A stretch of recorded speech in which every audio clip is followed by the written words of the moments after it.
Buen día, estimados alumnos. Vamos a esperar un minuto más para comenzar la clase para ver si hay compañeros que se pueden conectar en la sesión en este momento. Y también voy a aprovechar para revisar la configuración de la plataforma de Zoom y así evitar algún tipo de imprevisto durante la clase.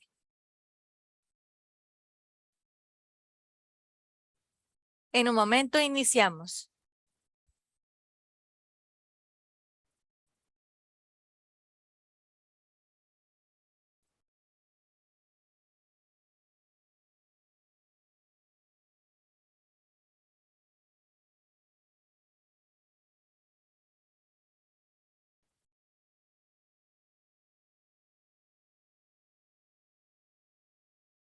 Muy bien. Vamos a comenzar con nuestra sesión.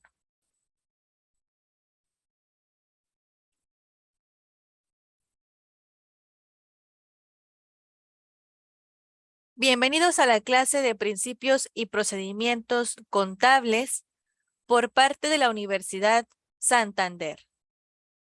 Es un gusto estar el día de hoy con ustedes y antes de comenzar con la sesión me gustaría recordarles que esta es la última semana del curso. Por lo tanto, los invito a realizar sus actividades en tiempo y en forma. Y cualquier duda me pueden enviar un mensaje a través de la plataforma de la universidad o también me pueden escribir un correo electrónico. Yo estaré al pendiente de todos ustedes. Muy bien. También agradezco porque hay muchos compañeros que ya han entregado sus tareas.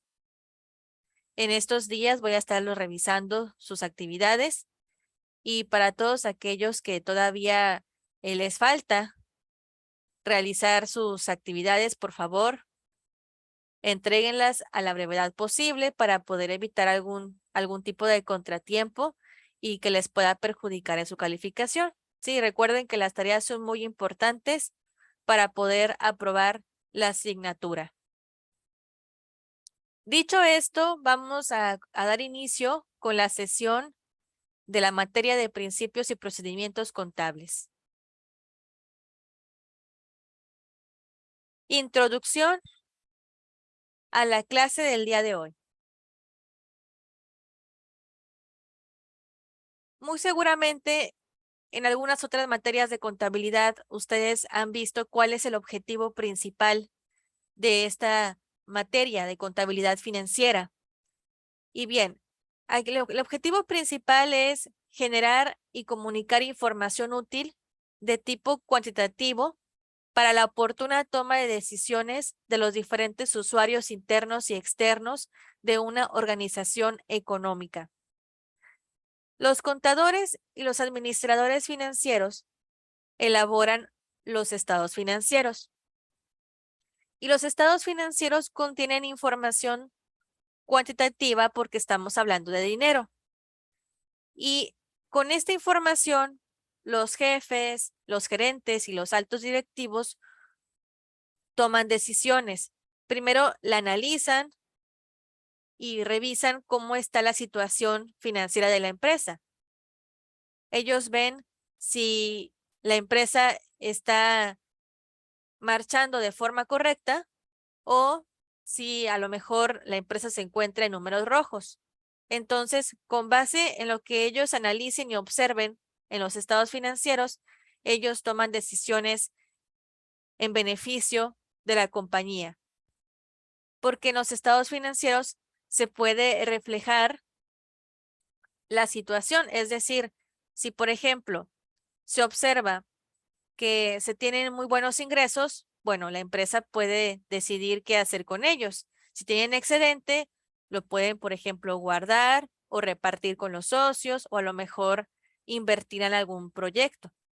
Si, por ejemplo, en los estados financieros se ve que las ventas están muy bajas, entonces se tienen que tomar decisiones para ver qué estrategias se pueden implementar para poder mejorar esas ventas. A lo mejor pueden invertir en mercadotecnia, ya sea en publicidad o también puede ser en invertir en las redes sociales también. Entonces, todos los interesados en la empresa analizan la información y toman alguna decisión importante. Por este motivo, esta materia y todas las de contabilidad son de gran importancia porque forma parte de la empresa.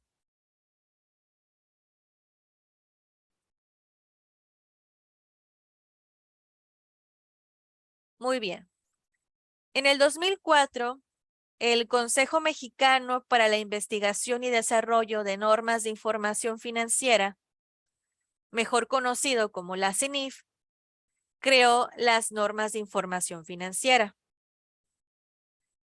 El Consejo Mexicano está conformado por una serie de investigadores, de profesionistas y de académicos que se encargan precisamente de analizar todos los temas relacionados con la contabilidad.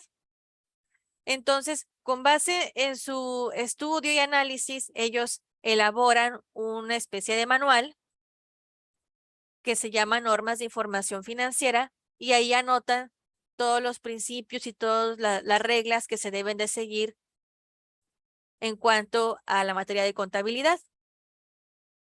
Este manual contiene reglas que no son obligatorias para todas las empresas. Sin embargo, la gran mayoría de las compañías del país lo han adoptado de forma correcta porque en este manual viene muy claro cuál es la normativa que se tiene que seguir para poder elaborar de forma adecuada toda la información financiera. Este manual se va actualizando cada año. Por ejemplo, en esta imagen podemos ver la portada del manual del año 2017. Actualmente ya estamos en el 2022, entonces debe de haber un manual que ya esté más actualizado. Probablemente, según lo que investiguen, todo el cuerpo que conforma la CENIF, ellos van agregando normas o van eliminando normas conforme a lo que ellos observen en la práctica contable. Incluso si, por ejemplo, ustedes observan o tienen alguna inquietud acerca de la contabilidad en sus empresas, ustedes que trabajan en esta área de contabilidad, ven que hay algún tipo de detalle y que no se encuentra normado aquí en este manual, entonces ustedes pueden escribir su inquietud o su comentario y se lo pueden mandar a la CENIF y ya ellos lo revisan y los investigadores que trabajan en la CENIF lo analizan, lo estudian más a fondo su problemática o lo que ustedes hayan enviado y ellos deciden crear alguna norma que tenga relación con lo que ustedes comentaron, y lo pueden incluir en este libro. Entonces, la CENIF es un organismo que es independiente y también que está abierto para todo el público. Entonces, si ustedes algún día tienen alguna duda o algún comentario, con toda confianza se lo pueden enviar al CENIF, ellos lo pueden analizar y lo pueden incluir en el libro de normas de información financiera. Claro, después de que ellos hayan hecho su investigación un poco más a fondo acerca de esto y si ellos revisan, por ejemplo, que esta problemática se repita en varias empresas del país, bueno, entonces ya ellos realizan su procedimiento para poder actualizar estas normas. Y dentro de este manual de las normas de información financiera, podemos encontrar una regla que es muy importante, que es la NIF A2, la cual nos habla sobre los postulados básicos. Y antes de comenzar a definir los postulados básicos, les quiero primeramente mostrar un resumen general de lo que ustedes pueden encontrar en este manual de las normas de información financiera. Por ejemplo, dentro de este manual pueden ustedes revisar cuáles son las características cualitativas que tienen que tener los estados financieros, sus elementos básicos, cómo se deben de presentar los estados financieros, también vienen algunas normas que se pueden aplicar al estado de flujo de efectivo, al estado de resultados, al balance general, al estado de cambios en el capital contable. También viene cómo se pueden registrar algunas cuentas como los inventarios o los pagos anticipados, etcétera. Entonces, este manual es muy completo y por lo mismo lo han adoptado muchas empresas. Incluso hay cursos en donde ellos ven más a fondo cada una de estas reglas que vienen aquí en las normas de información financiera. Hay cursos diplomados que más adelante, si ustedes gustan, también pueden buscarlos e inscribirse porque se ofrecen precisamente muchos cursos aparte, ¿verdad? Para que los contadores se puedan ir actualizando y puedan conocer mucho más a detalle todos estas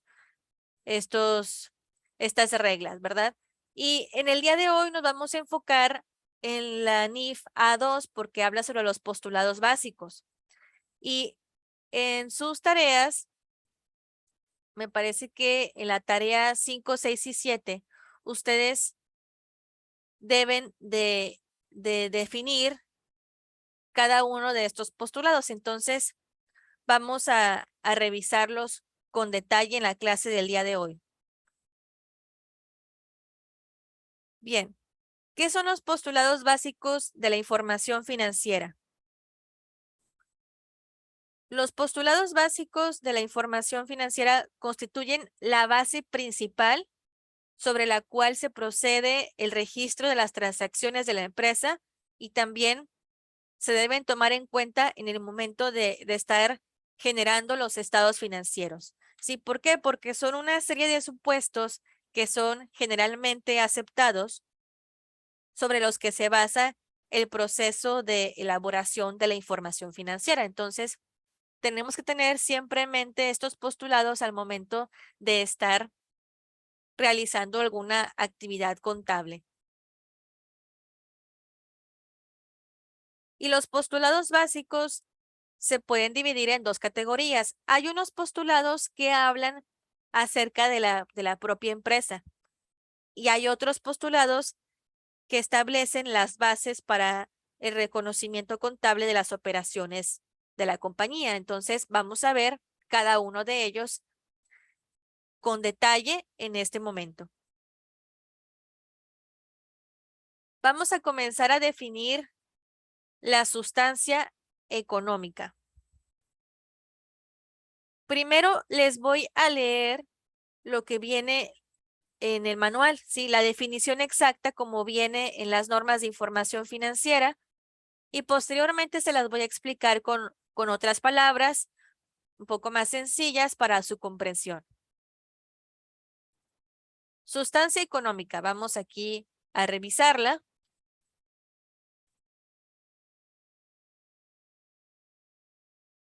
Vamos a buscarla y aquí está, sustancia económica.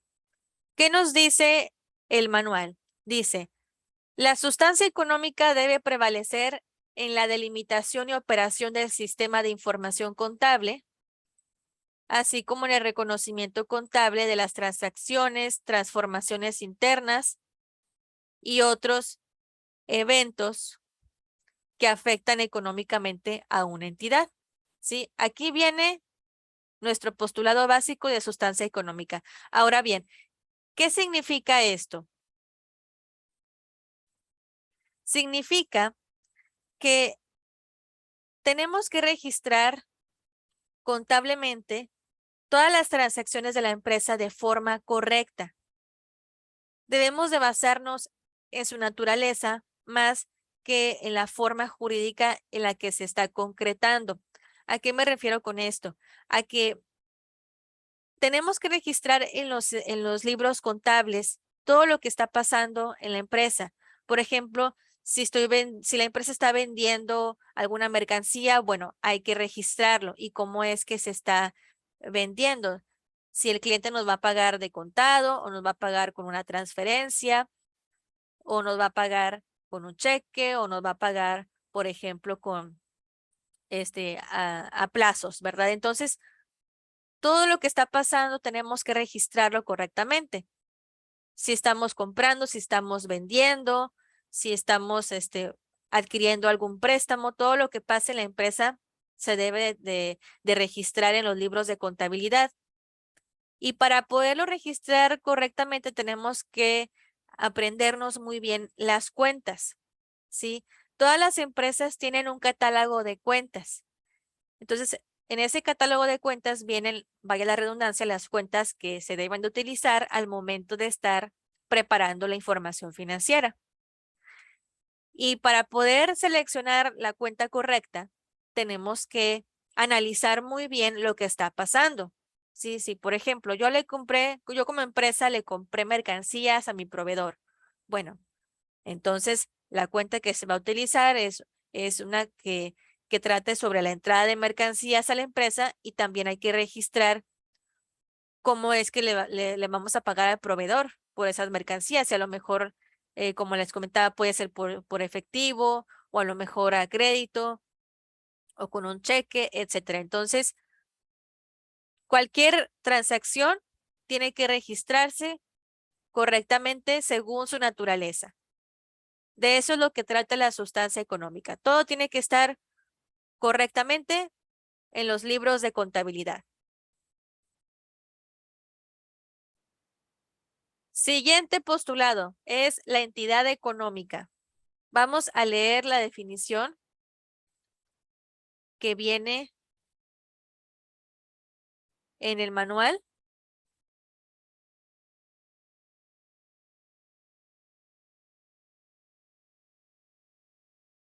Aquí está. Entidad económica.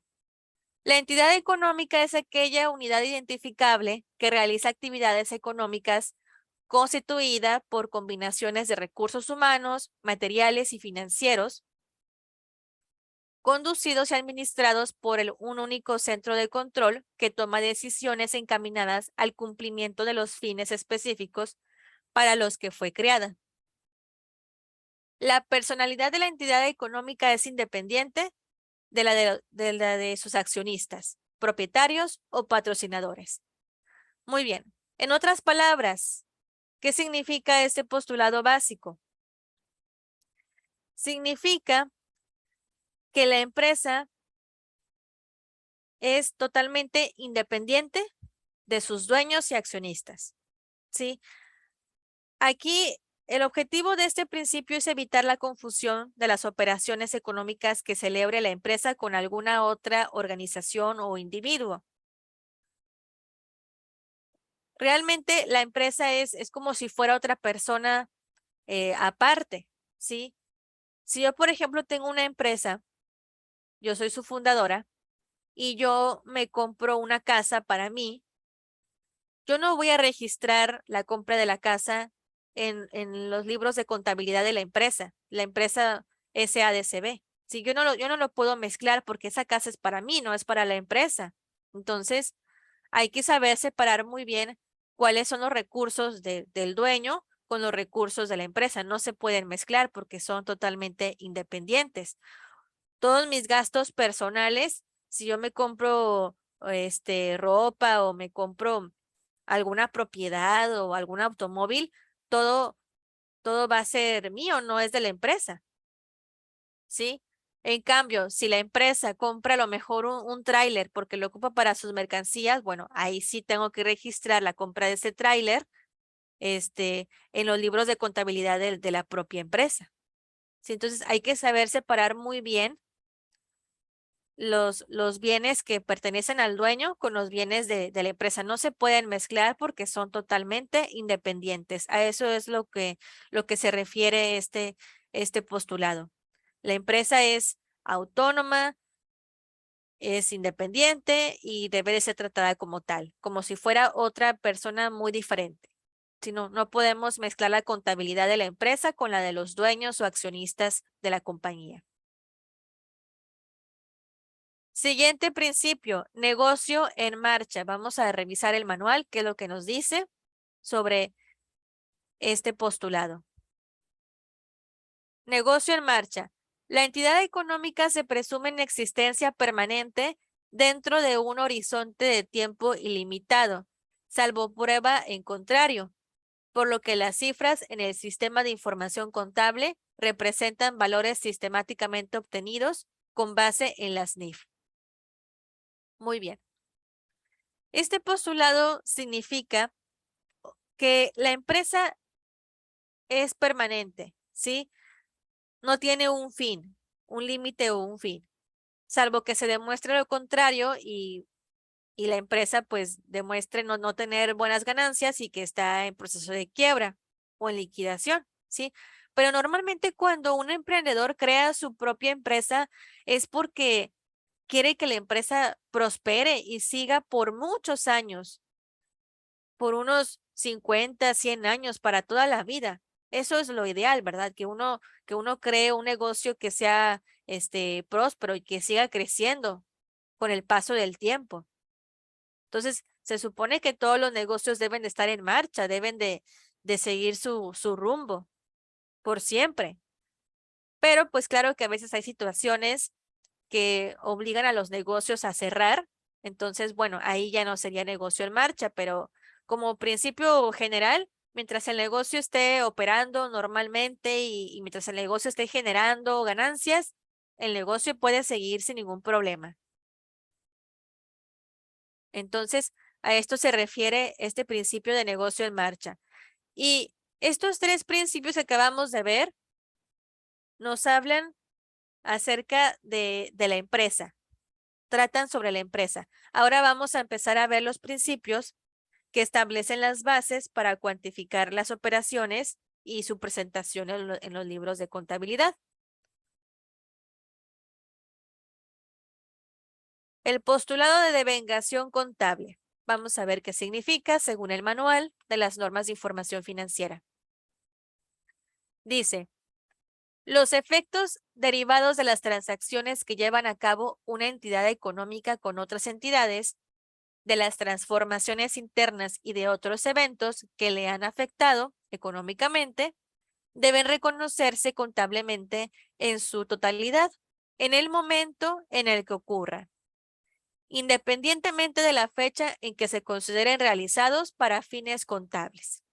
Bien, ¿qué significa esto? Significa que todas las transacciones de la empresa se tienen que registrar en el momento en que están ocurriendo. Si el día de hoy vendí alguna mercancía, hoy mismo la registro. Tiene que tener la fecha de hoy. Lo que ayer yo vendí, ayer se tuvo que haber registrado. Y lo que mañana voy a vender, mañana se registra. Entonces, todo lo que ocurra hoy, si hoy compré una máquina, si hoy aportó un socio capital, todo lo que suceda el día de hoy, lo tengo que registrar en el momento. A eso se refiere con devengación contable, que en el momento tenemos que registrar todas las operaciones, independientemente de si se recibió dinero o no, si se cobró o se pagó dinero, no tiene relación alguna porque lo que está ocurriendo tenemos que registrarlo. ¿A qué me refiero con esto? Bueno, vamos a poner un ejemplo para poder dejar más en claro este concepto. Normalmente las empresas venden a crédito, ¿sí? Entonces, vamos a suponer que una empresa ofrece facilidades de crédito en la venta de su mercancía. Viene un cliente y quiere un televisor, por ejemplo. Entonces, bueno, yo le voy a dar el televisor al cliente, ¿sí? El cliente ya se lo va a llevar a su casa. Entonces, yo como empresa voy a registrar que estoy vendiendo una mercancía que es un televisor, ¿sí? Lo registro hoy mismo en mi libro de contabilidad. Y bueno, el cliente no me lo va a estar pagando ahorita, sino que negociamos y vemos que el cliente dice que me puede pagar hasta dentro de un mes. Entonces, hoy mismo tengo que registrar eso, que el cliente se llevó el televisor, pero que me va a pagar dentro de un mes. Entonces, se tiene que registrar en la cuenta de cuentas por cobrar, porque ese televisor se va a cobrar hasta el siguiente mes. Entonces, En diciembre, que ya pasó un mes, el cliente ahora sí me va a depositar el dinero, me va a dar el dinero del televisor. Y en diciembre, cuando ocurra esa operación, voy a registrarlo en mi libro de contabilidad. Suponiendo que me lo pague el 26 de diciembre, bueno, ese día voy a registrar la entrada de dinero del pago de ese cliente. Sí, pero el día de hoy, que es noviembre, 26 de noviembre, bueno, hoy voy a registrar que vendí un televisor y lo vendí a crédito. El cliente no me lo va a pagar ahorita, lo va a pagar dentro de un mes, pero todo eso tiene que estar registrado en los libros de contabilidad porque eso es lo que está pasando hoy, ¿sí? Independientemente de que hoy no se reciba el dinero, bueno, pero se hizo la transacción hoy, ¿verdad? Hoy le estoy dando el televisor al cliente. Sí, hoy se acordó con él que me va a pagar en un mes. Entonces, lo que está pasando hoy hay que anotarlo en los libros de contabilidad. A eso se refiere el principio de devengación contable, que todo tiene que estar registrado en el momento y de forma correcta. Entonces, este principio junto con el de sustancia económica van muy relacionados porque hay que registrar todo, como les comento, en el momento, pero de forma correcta según la naturaleza de la transacción. Entonces, aquí hacemos énfasis en estos dos principios, sustancia económica y devengación contable, van de la mano. Continuamos con la asociación de costos y gastos con ingresos. ¿Qué significa este postulado? Vamos a revisarlo aquí en nuestro libro de información financiera y dice, los costos y gastos de una entidad deben identificarse con el ingreso que generen en el mismo periodo, independientemente de la fecha en que se realice. Muy bien.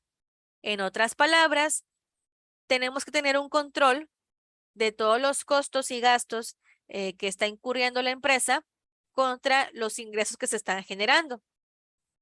Para poder revisar esta información, podemos ver el estado de resultados, porque en el estado de resultados es un estado financiero en donde viene esta información. Ahí vienen los costos, cuáles son los gastos de la empresa y cuáles fueron los ingresos. Porque se supone que la empresa tiene que incurrir en costos y en gastos antes para poder generar un ingreso. Tiene que haber una relación. Por ejemplo, la empresa gastó en la compra de mercancías. Si las compró esas mercancías, tuvo que primero desembolsar el dinero para poder comprar las mercancías al proveedor.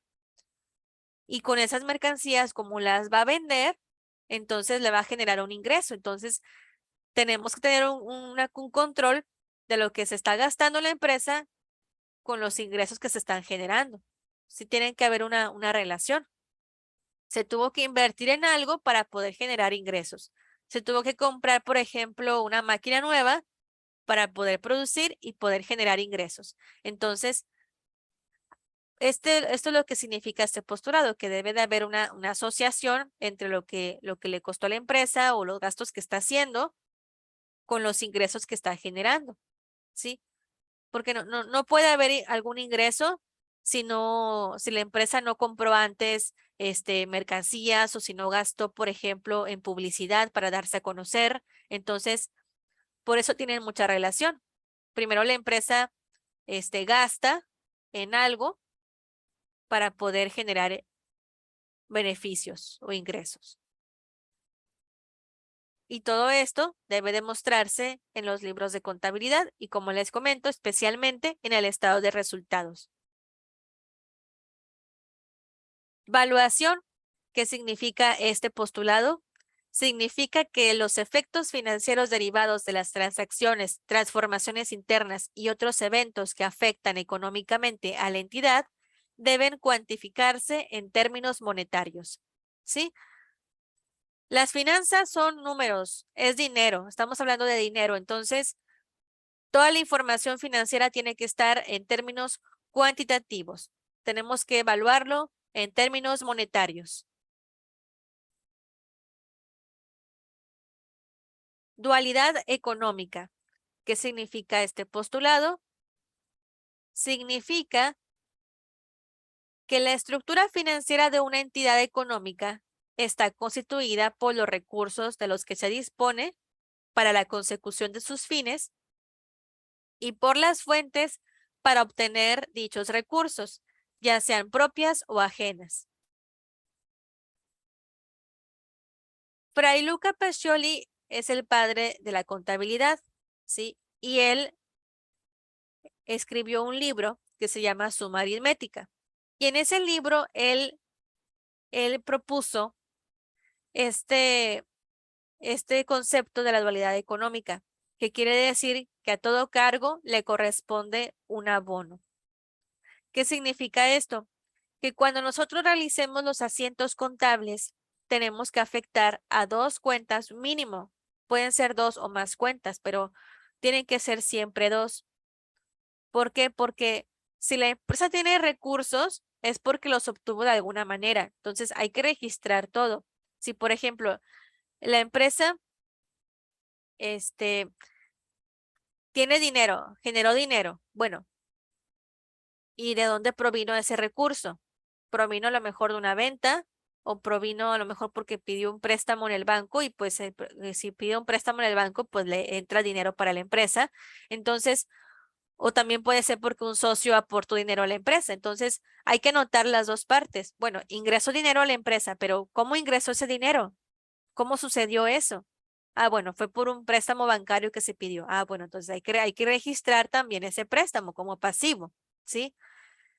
Es por eso que elaboramos el estado financiero del balance general, porque ahí, si ustedes lo revisan, pueden ver que de un lado están todos los activos, es decir, todos los recursos que tiene la empresa, y del otro lado vamos a anotar los pasivos y el capital, que eso constituye la manera en la que se obtuvieron los activos. Sí, entonces hay que anotar las dos partes. Bueno, la empresa tiene estos recursos, tiene este, este mueble, ¿verdad? Bueno, ¿cómo compró ese mueble o cómo se obtuvo, ¿verdad? Bueno, puede ser que el socio lo donó o puede ser que a lo mejor lo compró con parte de sus ganancias. Entonces, todo eso tiene un porqué. Todos los recursos que tiene la empresa vienen de alguna parte. Entonces, hay que anotar de dónde provienen esos recursos. A eso se refiere con la dualidad económica. Sí, que tenemos que anotar los recursos que tiene la empresa, todo lo que posee la empresa y cómo es que se obtuvieron esos recursos. ¿Cuáles son sus fuentes con las que se obtuvieron y se pudieron comprar o adquirir esos recursos? Entonces, por eso es dualidad. Hay que anotar dos cuentas siempre cada que nosotros elaboremos los registros contables, los asientos contables. Y este principio lo creó el padre de la contabilidad, que es Fray Luca Pacioli. Por último, tenemos el concepto de la consistencia. Dice, ante la existencia de operaciones similares en una entidad, debe corresponder un mismo tratamiento contable, el cual debe permanecer a través del tiempo, en tanto no cambie la esencia económica de las operaciones. ¿Qué quiere decir este concepto importante de la consistencia? Bien, este postulado establece que tiene que haber una estabilidad con las reglas por medio de las cuales se obtuvo la información contable, para que esto pueda facilitar la comparabilidad en el tiempo. Por ejemplo, hay varios métodos para poder registrar la depreciación, ¿sí? El más común es el método de línea recta. Entonces, si hoy registro la depreciación de los activos, si lo registro y utilizo el método de línea recta para poder calcular la depreciación, entonces el día de mañana o en un mes o en 2 meses, tengo que seguir el mismo método, no lo puedo cambiar, de preferencia no se cambia. Y si se cambia, bueno, hay que fundamentarlo, pero de preferencia, si ya iniciamos con un método de trabajo, hay que seguirlo siempre, ¿verdad? Para poder facilitar la comparación. Porque si en un mes registro la depreciación con un método y en el próximo mes lo cambio, ese método, entonces, pues no podemos comparar lo que viene siendo la información porque pues se realizó de forma diferente, entonces va a arrojar resultados diferentes. Entonces, por eso hay que ser consistentes y utilizar el mismo método de registro de las operaciones de la empresa siempre. Mes tras mes, día con día, tenemos que utilizar el mismo método. Por ejemplo, hay varios métodos para poder evaluar los inventarios. Tenemos el método WEBS, el método PEPS, el método de directo. Entonces, la empresa tiene que decidir, bueno, a mí me gusta más el método WEBS para poder evaluar los inventarios. Entonces, si hoy utilizo el método WEBS, el día de mañana también tengo que seguir utilizando el mismo método WEBS. No lo puedo cambiar hoy WEBS, mañana PEPS y pasado mañana el método directo. No, tenemos que ser consistentes. Si hoy elegí WEBS porque fue el método que más me parece, bueno, tengo que seguir utilizando esa técnica durante los próximos periodos contables. Entonces, de eso se trata. Tenemos que tener una consistencia en cuanto a las técnicas de registro de la contabilidad. Muy bien, entonces, estos son los postulados básicos de la contabilidad. Tenemos que tener presente estos principios al momento en que estemos trabajando con la contabilidad. En conclusión, para finalizar con la clase del día de hoy, ¿qué fue lo que vimos? Hoy aprendimos que las normas de información financiera son aplicables a todas las entidades económicas del país.